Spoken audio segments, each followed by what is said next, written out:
तो हमारे चैनल की एक बिल्कुल ही नई वीडियो के अंदर आप सभी का स्वागत है। आज हम जिस मूवी के बारे में बात करने वाले हैं उस मूवी का नाम है गेम चेंजर। और ये गेम चेंजर मूवी साउथ के सुपरस्टार रामचरण की इस साल की पहली मूवी है जो कि रिलीज हुई है 10 जनवरी को, यानी कि कल के दिन। बाकी अगर इस मूवी की बात करें तो ये गेम चेंजर मूवी भी पुष्पा 2 की तरह एक मसाला एक्शन मूवी है, इसलिए आप सभी को ये मूवी और इसकी स्टोरी काफी पसंद आएगी। सो इसीलिए मैं आप सबसे कहना चाहूंगा कि आप सब इस मूवी को थिएटर्स में जरूर देखना। लेकिन दोस्तों, आप में से जो भी लोग इस मूवी को थिएटर्स में नहीं देख पा रहे हैं उन सभी को अब टेंशन लेने की कोई जरूरत नहीं है, क्योंकि आज की इस वीडियो के अंदर मैं इसी गेम चेंजर मूवी की स्टोरी को डिटेल से एक्सप्लेन करने जा रहा हूं, ताकि आप सभी घर बैठे इस पूरी मूवी की स्टोरी को जानकर एंजॉय कर सके। सो वीडियो काफी ज्यादा कमाल की होने वाली है, इसलिए आप सब इस वीडियो को पूरा एंड तक जरूर देखना। और आपको ये वीडियो पसंद आए तो वीडियो को लाइक करना। बाकी अगर आप मुझसे कुछ कहना चाहते हैं तो वो भी आप मुझे कमेंट्स के अंदर बता सकते हैं। और इसके अलावा जिन्होंने अभी तक हमारे चैनल को सब्सक्राइब नहीं कर रखा है वो सभी जल्दी से हमारे चैनल को सब्सक्राइब भी कर लेना, ताकि आप सब हमारे चैनल की सारी लेटेस्ट वीडियोस को टाइम से देख सकें। तो फिर आइए अब हम जल्दी से इस कमाल की वीडियो को स्टार्ट करते हैं। Zombie apocalypse.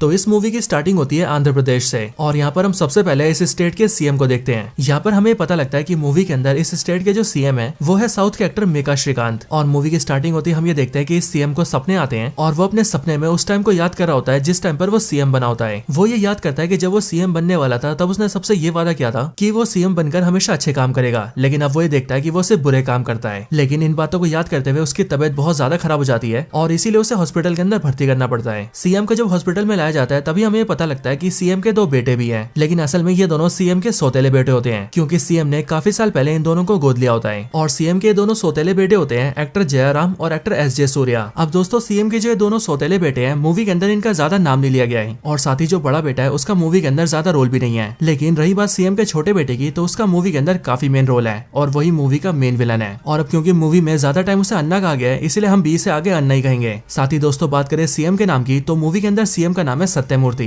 अब दोस्तों, हॉस्पिटल के अंदर हम ये देखते हैं कि सीएम का इलाज किया जाता है और इलाज की वजह से सीएम ठीक हो जाता है। लेकिन हॉस्पिटल से निकलने के बाद ही सीएम सत्यमूर्ति एक मीटिंग रखता है और उस मीटिंग के अंदर वो अपनी पार्टी के सारे एमएलएस और सारे मिनिस्टर्स को बुलाता है। और उस मीटिंग में वो अनाउंस करता है कि आज से वो कोई भी गलत काम नहीं करने वाला है। और सिर्फ यही नहीं, बल्कि उसकी पार्टी के जितने भी एमएलएस और मिनिस्टर्स है वो भी जितने गलत काम करते हैं उन्हें भी वो सारे बंद करने होंगे। और उसने आगे से अगर किसी का गलत काम देख लिया तो फिर वो उस मिनिस्टर या फिर एमएलए को पार्टी से बाहर कर देगा। अब दोस्तों, सीएम सत्यमूर्ति के ऐसा बोलते हम ये देखते हैं कि उसका छोटा बेटा काफी टेंशन में आ जाता है। और वो इसीलिए दोस्तों, क्योंकि सीएम का छोटा बेटा यानी कि अन्ना काफी सारे गलत काम करता है और उसकी पूरे स्टेट के काफी बड़े बड़े क्रिमिनल से भी जान पहचान होती है। लेकिन दोस्तों, फिर इसके बाद ही सीन शिफ्ट होता है और हम सीधा मूवी के हीरो को देखते हैं, यानी कि एक्टर रामचरण को। हमें पता लगता है कि मूवी के अंदर रामचरण का नाम है रामनंदन, और ये रामनंदन एक आईएएस ऑफिसर है और इसकी पोस्टिंग विशाखापट्टनम के अंदर होती है। साथ ही यहाँ पर हम ये भी जानते हैं कि रामनंदन आईएएस बनने से पहले आईपीएस हुआ करता था, और आईपीएस बनने के बाद उसने काफी सारे एग्जाम्स दिए एंड अब वो आईएएस बन चुका है। आईएएस बनने के बाद ही रामनंदन विशाखापट्टनम में जाके ज्वाइनिंग करता है और वो अपने डिस्ट्रिक्ट में आते ही सारे गलत कामों को स्टॉप करवा देता है। जैसे कि वो सारे क्रिमिनल्स को क्राइम करने से रोकता है, वो सारे बिजनेसमैन जो कि गलत तरीके से पैसा कमा रहे हैं उन्हें रोकता है, और जो सरकारी ऑफिसर्स उन सबका साथ दे रहे हैं उन सबको भी सस्पेंड कर देता है। लेकिन दोस्तों, इन सब के बाद ही रामनंदन एक पार्टी में जाता है और पार्टी में आकर वो अपने कई सारे दोस्तों से मिलता है। पार्टी में उसके सारे दोस्त उससे बोलते हैं कि वो शादी क्यों नहीं कर रहा है, जिस पर रामनंदन उस सभी को बताता है कि वो असल में किसी लड़की से प्यार किया करता था और इसीलिए अगर वो शादी करेगा तो सिर्फ उसी से करेगा। लेकिन बात यह कि इस टाइम पर वो जानता नहीं है कि वो लड़की कहाँ पर रहती है, क्योंकि कई साल पहले वो लड़की अचानक से गायब हो गई और उसने रामनंदन से मिलना जुलना बंद कर दिया। ये बात सुनकर रामनंदन के सारे दोस्त उससे सारी कहानी जानते हैं, जिस पर रामनंदन उन सबको सारी बातें बताता है। अब दोस्तों, यहीं पर स्टोरी स्टार्ट होती है और कहानी 10 साल फ्लैशबैक में जाती है। 10 साल पहले हम ये देखते हैं कि इस टाइम पर रामनंदन कॉलेज में होता है और कॉलेज के अंदर रामनंदन काफी ज्यादा फेमस होता है, क्योंकि रामनंदन कभी भी गलत काम को बर्दाश्त नहीं करता है और जो भी रामनंदन को गलत करते हुए दिखता है वो उसे बहुत पीटता है। अपने कॉलेज के अंदर ही रामनंदन ये देखता है कि काफी सारे लोग कॉलेज के अंदर गांजा बेच रहे हैं और इसीलिए रामनंदन इस बारे में जानते हैं उन सबको बहुत पीटता है और उनके इस गांजे वाले काम को रुकवा देता है। इसके बाद ही रामनंदन को ये पता लगता है कि कॉलेज में एक सर है जो कि गर्ल स्टूडेंट्स के साथ बदतमीजी करता है और उनके साथ काफी मिसबिहेव भी करता है। अब इस बात को जानते ही रामनंदन सीधा कॉलेज के एक सर को मारने लगता है। लेकिन जब वो सर को मार रहा होता है तब उसी टाइम पर वहाँ पर उसकी बेटी आती है जो कि मूवी की हीरोइन कियारा अडवाणी होती है और मूवी के अंदर इनका नाम होता है दीपिका। दीपिका यहाँ पर आकर रामनंदन को रोकती है और अपने फादर को बचाती है। और फिर दोस्तों, यहीं पर ही कॉलेज के और भी कई सारे स्टूडेंट्स आते हैं और वो सब रामनंदन को बताते हैं कि ये वाले सर वो सर नहीं है जो कि मिसबिहेव करते हैं, जिसका मतलब रामनंदन ने गलती से किसी और को पीट दिया होता है। और इसीलिए सच्चाई जानने के बाद ही रामनंदन कियारा अडवाणी यानी कि दीपिका और दीपिका के फादर दोनों से माफी मांगता है। अब यहाँ पर ही रामनंदन को दीपिका से प्यार हो जाता है, यानी कि लव एट फर्स्ट साइट, और इसीलिए वो दीपिका से मिलता रहता है और उससे काफी सारी बातें करता है। लेकिन दीपिका को रामनंदन का गुस्सा करना पसंद नहीं होता है और इसीलिए वो रामनंदन से कहती है कि वो अपने गुस्से पर कंट्रोल करे। लेकिन एक दूसरे के साथ रहने की वजह से दीपिका और रामनंदन को भी एक दूसरे से प्यार हो जाता है। बट दीपिका ये देखती है कि रामनंदन का गुस्सा बहुत ज्यादा है और वो गुस्से में आकर किसी को भी पीट देता है। और इसीलिए ये चीज देखकर दीपिका रामनंदन से कहती है कि अगर वो इसी तरह से गुस्सा होकर लोगों को पीटता रहेगा तो उसे शायद से एक दिन जेल जाना पड़ेगा। और इसीलिए वो उसे एडवाइस देती है कि अगर उसे गुस्सा करना ही है तो इसके लिए वो पढ़ाई लिखाई करके IAS बने और तब अपना गुस्सा क्रिमिनल्स पर दिखाए ताकि उससे देश का भी भला हो। दीपिका की बातें सुनकर राम राजी हो जाता है और वो ये फैसला करता है कि अब वो IAS बनकर रहेगा। लेकिन दोस्तों यहीं पर ही दीपिका ये शर्त रखती है कि अगर रामनंदन IAS न बनकर IPS बन गया तो वो उससे शादी नहीं करेगी। इसलिए अगर रामनंदन उससे शादी करना चाहता है तो उसे IAS ही बनना होगा। अब इसके बाद ही रामनंदन IAS का एग्जाम देता है, लेकिन सिर्फ 6 नंबरों की वजह से वो IPS बन जाता है और पुलिस डिपार्टमेंट को ज्वाइन कर लेता है। लेकिन दीपिका इस बात से गुस्सा हो जाती है और इसीलिए वो शहर छोड़कर चली जाती है। इसके बाद रामनंदन दीपिका को काफी ढूंढता है लेकिन उससे कभी भी वो मिलती नहीं है। अब दोस्तों यहीं पर ही कहानी एंड होती है। लेकिन पार्टी के अंदर हम ये देखते हैं कि इस पूरी कहानी को सुनकर राम का एक दोस्त उससे कहता है कि असल में वो ये जानता है कि इस टाइम पर दीपिका कहाँ पर है। और फिर इसीलिए दोस्तों वो जल्दी से राम को उसका एड्रेस देता है, जिसके बाद रामनंदन सीधा दीपिका से मिलता है और उसे बताता है कि वो IPS बन चुका है। जिसके बाद ही दीपिका भी इस बात को सुनकर खुश हो जाती है और फिर रामनंदन और दीपिका दोनों शादी के लिए तैयार हो जाते हैं। अब दोस्तों इसके बाद ही रामनंदन अपने ऑफिस आता है और फिर उसे पता लगता है कि वैसे तो इस टाइम पर उसने अपने डिस्ट्रिक्ट के सारे क्रिमिनल्स को पकड़ लिया है और जो भी लोग गलत काम कर रहे हैं उन सबको रोक दिया है। लेकिन अभी भी एक ऐसा आदमी है जो कि शहर में इलीगल तरीके से रेत और मिट्टी निकालता है और इलीगल तरीके से उसे बेच देता है। और इसीलिए दोस्तों इस बात को जानते ही रामनंदन अपनी टीम लेता है और सीधा उस जगह पे छापा मार के वहाँ के सारे लोगों को अरेस्ट कर लेता है। लेकिन दोस्तों हमें पता लगता है कि इस पूरे काम का असली मालिक असल में मिनिस्टर का छोटा बेटा अन्ना होता है और जिन सारे लोगों को रामनंदन ने अरेस्ट किया होता है वो सारे उसी के आदमी होते हैं। और इसीलिए अन्ना को जैसे ये पता लगता है कि रामनंदन ने उसके काफी सारे आदमियों को अरेस्ट कर लिया है, वैसे वो रामनंदन को यानी कि डिस्ट्रिक्ट के कलेक्टर को अपने घर बुलाता है ताकि वो उसे रिश्वत देके अपना काम करवा सके।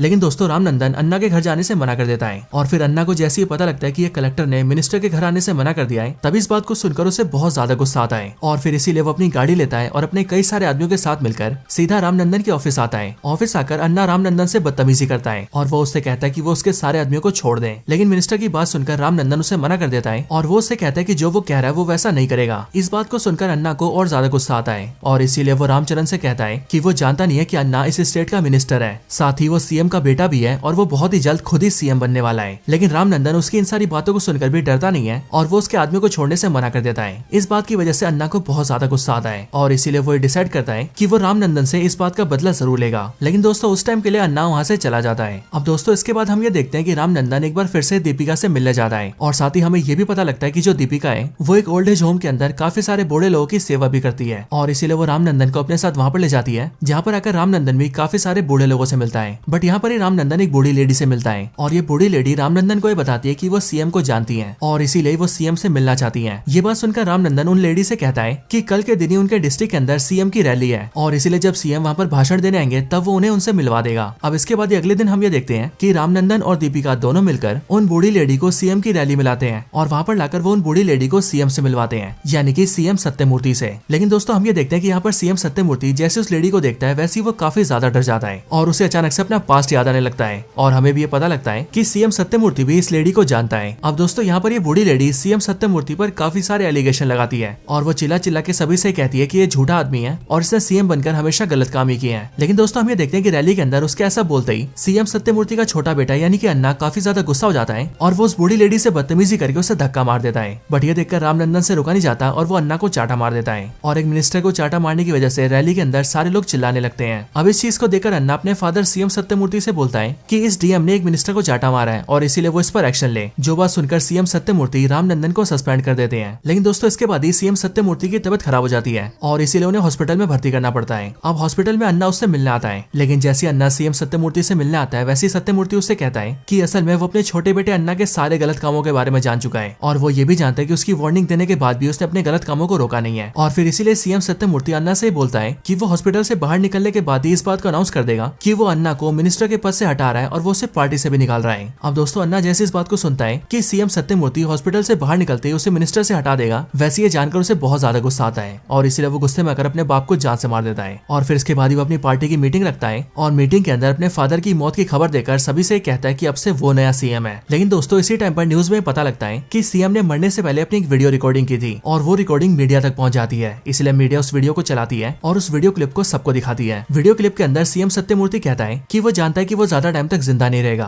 और कुछ टाइम बाद ही उसकी मौत भी हो जाएगी और इसीलिए वो चाहता है कि उसके मरने के बाद कलेक्टर रामनंदन को उसकी जगह नया सीएम बनाया जाए। अब दोस्तों इस बात को जानते ही सीएम के दोनों बेटे और बाकी सारे लोग काफी शॉक हो जाते हैं। लेकिन फिर इसके बाद एक पास्ट की स्टोरी स्टार्ट होती है और स्टोरी के जरिए हमें पता लगता है कि सीएम सत्यमूर्ति ने रामनंदन को सीएम क्यों बनाया है। वो अनजान लेडी जिसने सीएम सत्यमूर्ति पर एलिगेशन लगाए, सीएम सत्यमूर्ति उसे कैसे जानता था और सीएम के दोनों बेटे जो कि उसके सौतेले बेटे हैं, उन दोनों को सीएम सत्यमूर्ति ने गोद कब लिया। अब दोस्तों पास्ट की स्टोरी के अंदर हम ये देखते हैं कि ये बात आज से 20-25 साल पहले की होती है और इस वाली स्टोरी में हमें पता लगता है कि वो अनजान बूढ़ी लेडी जो कि सीएम सत्यमूर्ति पर एलिगेशन लगा रही थी, वो असलियत में रामनंदन की असली माँ है। इस टाइम पर राम काफी छोटा होता है और राम के जो फादर होते हैं वो भी बिल्कुल राम की तरह ही दिखते हैं, मतलब कि वो भी एक्टर रामचरण ही है। अब कहानी में राम के जो फादर होते हैं उनका नाम होता है अपन्ना और ये अपन्ना काफी ज्यादा ऑनेस्ट और ईमानदार आदमी होते हैं और इसीलिए इनके गाँव में जो भी गलत काम होते हैं वो उन सारे कामों के खिलाफ आंदोलन करके उन सारे कामों को हटवा देते हैं और उनके इन्हीं सारे कामों को देखकर सारा गाँव उन्हें सपोर्ट करने लगता है। इसके बाद अपन्ना का गाँव उनसे कहता है कि वो इलेक्शन लड़े ताकि इलेक्शन लड़के उनके पास पावर आए और पावर के आने के बाद वो काफी कुछ कर सकते हैं। लेकिन दोस्तों हम ये देखते हैं कि जो अपन्ना होते हैं वो थोड़े से हकले होते हैं, यानी कि उन्हें बोलने में थोड़ी सी तकलीफ होती है और इसीलिए वो अपनी पार्टी बनाकर चुनाव लड़ने का फैसला तो करते हैं, लेकिन वो भाषण देने के लिए अपने दोस्त को चुनते हैं। और दोस्तों अपन्ना का दोस्त और कोई नहीं बल्कि सीएम सत्यमूर्ति होता है और अब क्योंकि वो भाषण देने में काफी अच्छा होता है इसीलिए अपन्ना उसे कहते हैं कि वो ही भाषण दे और साथ ही साथ अपन्ना उसे ही सीएम के कैंडिडेट के लिए खड़ा कर देते हैं। अब उसके बाद अपन्ना की पार्टी को काफी सपोर्ट मिलता है और देखने में ऐसा लगता है कि वो लोग इलेक्शन को आराम से जीत जाएंगे। लेकिन दोस्तों इलेक्शन का प्रचार करने के लिए पैसे भी लगते हैं और अपन्ना की पार्टी के पास ज्यादा पैसे नहीं होते। बट फिर इसी टाइम पर कई सारे बिजनेसमैन सत्यमूर्ति से मिलते हैं और वो उसे पैसों को सपोर्ट देते हैं ताकि सीएम सत्यमूर्ति सीएम बनने के बाद उनका फेवर करें। और दोस्तों सीएम सत्यमूर्ति रिश्वत लेने के लिए राजी हो जाता है। यहाँ तक कि अपन्ना का एक जिगरी दोस्त होता है जिसका नाम मोपी देवी होता है और वो मोपी देवी भी सीएम सत्यमूर्ति के साथ मिल जाता है। लेकिन अपन्ना को जैसी सारी बातें पता लगती है वैसी वो ये फैसला करता है कि उसने अपनी पार्टी के लिए जो भी सिद्धांत बनाए थे सत्यमूर्ति और मोपी देवी उन सारे सिद्धांतों से भटक गए हैं और इसीलिए वो ये डिसाइड करता है कि वो अपनी पार्टी के सारे लोगों को बुलाकर पार्टी को डिसॉल्व कर देगा, यानी कि अपनी पॉलिटिकल पार्टी को रद्द कर देगा और इलेक्शन से नाम वापस ले लेगा। लेकिन दोस्तों जैसी सीएम सत्यमूर्ति और मोपी देवी को पता लगता है कि अपन्ना पार्टी को डिसॉल्व करने वाले हैं, वैसी वो दोनों मिलकर अपन्ना को जान से मार देते हैं। लेकिन जब सत्यमूर्ति और मोपी देवी अपन्ना को मार रहे होते हैं तब ये सभी अपन्ना की वाइफ देख लेती है और इसीलिए वो जल्दी से अपने बेटे को लेती है और वहाँ से बहुत दूर भाग जाती है। इसके साथ ही जो सीएम सत्यमूर्ति होता है वो मोपी देवी को भी जान से मार देता है ताकि वो कभी इस बारे में किसी और को न बता सके और कोई भी आदमी सीएम सत्यमूर्ति पर शक न करे। इसके लिए वो मोपी देवी के दोनों बेटों को गोद ले लेता है, यानी कि सत्यमूर्ति के दोनों सौतेले बेटे असलियत में मोपी देवी के बेटे होते हैं। अब दोस्तों इसके बाद ही स्टोरी एंड होती है और हमें पता लगता है कि ये सारी कहानी रामनंदन को सीएम सत्यमूर्ति के खास दोस्त ने बताई होती है। एक ऐसा खास दोस्त जो कि सत्यमूर्ति के साथ तब से होता है जब वो लोग अपन्ना की पार्टी में थे और वैसे ये दोस्त अच्छा आदमी तो होता है लेकिन ये सत्यमूर्ति के कभी खिलाफ नहीं जाता है। लेकिन अब सत्यमूर्ति के मरने के बाद उसने रामनंदन को सारी सच्चाई बता दी होती है और इसीलिए दोस्तों रामनंदन ये भी जान जाता है कि वो वाली बूढ़ी लेडी जिसके लिए उसने मिनिस्टर अन्ना को चाटा मारा था वो और कोई नहीं बल्कि उसकी असली माँ है। अब दोस्तों इसके बाद ही पार्टी की मीटिंग बुलाई जाती है जहाँ पर इस बात का फैसला होता है कि सीएम सत्यमूर्ति की आखिरी इच्छा के अनुसार अब रामनंदन को नया सीएम बनाया जाएगा। लेकिन दोस्तों यहाँ पर हम ये देखते हैं कि रामनंदन का छोटा बेटा यानी कि अन्ना इस बात पर ऑब्जेक्शन उठाता है और वो पार्टी के सामने रामनंदन से कहता है कि वो सत्यमूर्ति का कोई बेटा नहीं है बल्कि असली बेटा वो है और इसीलिए वही सीएम बनेगा। अब दोस्तों यहाँ पर अन्ना की बात सुनकर रामनंदन एग्री कर जाता है और वो बड़े प्यार से ये बोल देता है कि उसे भी पॉलिटिक्स के अंदर कोई इंटरेस्ट नहीं है और इसीलिए वो भी ये चाहता है कि अन्ना ही नया सीएम बन जाए और फिर ये बोलकर वो वहाँ से चला जाता है। अब दोस्तों इस बात से अन्ना काफी ज्यादा खुश हो जाता है क्योंकि अब वही अगला सीएम बनने वाला है। इसके बाद ही हम रामनंदन को देखते हैं जो कि अपने घर जाता है और काफी ज्यादा दुखी होता है क्योंकि जो बातें उसे पता लगी होती है उन बातों से वो काफी ज्यादा डिस्टर्ब हो गया होता है। लेकिन दोस्तों इसी टाइम पर हम न्यूज के जरिए जानते हैं कि आंध्र प्रदेश और बाकी के सारे आसपास के स्टेट्स वालों को ये पता लग गया होता है कि कलेक्टर रामनंदन ने मिनिस्टर अन्ना को चाटा मारा है और अब क्योंकि अन्ना एक काफी ज्यादा करप्ट मिनिस्टर था इसलिए सारे लोग इस बात को जानकर काफी ज्यादा खुश होते हैं और सरकार पर ये प्रेशर डालते हैं कि वो रामनंदन को जल्दी से वापस सरकार में ले ले, यानी कि उसे फिर से कलेक्टर बना दिया जाए। साथ ही साथ दोस्तों हम ये भी देखते हैं कि बाकी सारे कलेक्टर्स भी इस बात का सपोर्ट करते हैं और सभी डिस्ट्रिक्ट के कलेक्टर्स भी इस बात का प्रेशर बनाते हैं कि रामनंदन की फिर से ज्वाइनिंग करवा दी जाए। अब इसके बाद ही हमें देखते हैं कि रामनंदन को फिर से ज्वाइनिंग दी जाती है लेकिन ज्वाइनिंग में उसे कलेक्टर नहीं बल्कि इलेक्शन कमीशन का चीफ बनाया जाता है, यानी कि ऐसा ऑफिसर जो कि आंध्र प्रदेश के अंदर इलेक्शंस को कंडक्ट करेगा। अब दोस्तों हम ये देखते हैं कि इलेक्शन कमीशन का चीफ बनने के बाद ही रामनंदन अपनी सरकारी पावर्स को यूज करता है और इलेक्शन डिक्लेयर कर देता है और इलेक्शन के डिक्लेयर होते ही हम ये देखते हैं कि अन्ना के सीएम बनने पर स्टे लग जाती है और इसीलिए अब अन्ना के सीएम बनने के लिए इलेक्शन जीतना जरूरी हो जाता है। इसके बाद इसी टाइम पर रामनंदन भी अपनी पॉलिटिकल पार्टी बनाता है और जो उसके फादर की आइडियोलॉजी थी वो उस आइडियोलॉजी को अपनी नई पॉलिटिकल पार्टी के जरिए सबके सामने रखता है और इसीलिए दोस्तों हम ये देखते हैं कि स्टेट के सारे लोग उन पर भरोसा करते हैं और स्टेट में उनकी फैन फॉलोइंग बढ़ने लगती है। अब दोस्तों यही चीज देखकर जो अन्ना होता है वो इलेक्शन को जीतने के लिए अपने सारे गलत काम से कमाए हुए पैसों को इस्तेमाल करता है और सारे वोटर्स को खरीदने की कोशिश करता है। लेकिन दोस्तों रामनंदन अपनी पावर्स का इस्तेमाल करके उससे पकड़वा देता है और उसे इलेक्शन से बाहर करवा देता है। हालांकि इलेक्शन से बाहर होने के बाद भी जो अन्ना होता है वो अपने गुंडों के साथ काफी सारी तोड़फोड़ करता है और रामनंदन और उसकी पार्टी को जीतने से रोकता है, लेकिन तब भी रामनंदन उसे संभाल लेता है एंड उसकी पार्टी जीत जाती है। और फिर उसके बाद ही रामनंदन आंध्र प्रदेश का नया सीएम बनता है और फिर अपने फादर की आइडियोलॉजी के हिसाब से स्टेट को रूल करता है। एंड फिर दोस्तों इसके साथ ही ये पूरी मूवी खत्म हो जाती है।